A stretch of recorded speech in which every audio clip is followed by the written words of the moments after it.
Mom? It's me. Who? How many people call you Mom? Why didn't you tell me you were coming? I left a message. I was visiting a school nearby. I never check my messages. That's good policy. Thought I'd spend the night if it's all right with you. I've got to get up very early and then hit a few schools and race back for Mark's department lunch. How can you stand those English department gatherings? What could be more dull? Sometimes you make sacrifices for the person you've been living with for 10 years. That's what a healthy relationship is, Mom. Thank God I'm not in one of those. Yes, thank God. If I had to do what I'm supposed to be doing every minute of my life like you do, I'd kill myself. Did you just say if you were me, you would kill yourself? Portia, don't exaggerate. So let's talk about you. You're a free spirit, a feminist in this Right. picture. Not that far from the truth, I would say. That's probably why I keyed into the role. I thought, I understood a lot of the role, you know, just on reading. And I knew many feminists who were notable authors, so and who lived much more close to the doctrine than I did. I mean, I wasn't that far off, but I wasn't, I had, you know, I more was a disciple of whoever the muse of show business is. More than maybe Katie Stanton or someone. But yes, I did. I had some understanding. What do you make of the state of comedy today? How do you think it's changed over the years, especially with people like Tina, people like you? How has it changed? Well, see, Tina's closer to my heart in terms of her sensibility, because her humor is her comedy and humor is not unkind or ridiculing.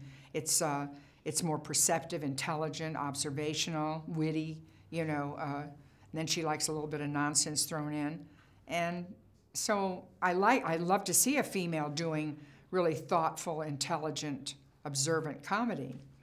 Will we ever see you do stand-up again? Well, you know, I do concerts all the time. I never stop. People say, when did this tour start? And I say, well, probably 40, 45 years ago.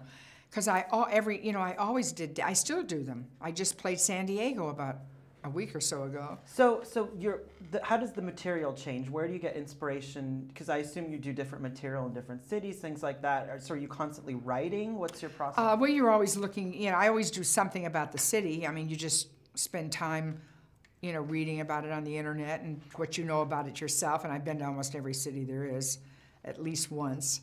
And you just kind of do what's going on. And then, of course, I have characters, and my characters, I've always done, a series of characters. And so in between, you talk as yourself, or you talk about what's going on. And when you're doing the characters, you want to keep them relevant. So. What's your favorite heckler story? Oh, it's not a favorite. In fact, the reviewers wrote about it because there was an older woman. It was an older woman at the casino in Atlantic City or something. She would not stop talking. First, you know, I'm not off-put. I can play or be with that person for a minute, but eventually they shut up, you know, or else people start to attack them. She just never stopped. I mean, for an hour, she continuously talked to me. Whatever I was doing, finally I was begging her. I was saying, please, don't say any more right now. You can come backstage and we'll talk. Anything. Because you couldn't stop her. And the people she was with, they couldn't stop her.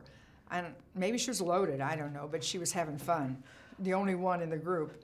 Let's say, would you make a good admissions officer? Back to the film. Oh, no. What question would you ask someone if they were applying? I couldn't ask them. The more I heard about them, the less I could deny them. You know, I would be like the kids at Quest, the alternative school. I'd be challenging the Princeton principle of admission or rejection. I've told someone before that I couldn't even be mean to somebody on RuPaul's Drag Race. It's just too much humanity trying to, you know, even if somebody is inauthentic or they're lying to you or they're really exaggerating or they're BSing you. Not everybody. So I wouldn't know exactly who was lying or who was not worth it. And I just couldn't make them pay the price of absolute ridicule or rejection. So we won't see you as the next judge on American Idol? No, see, that'd be I'd be really dull. They'd say, get her off. She's just so accepting.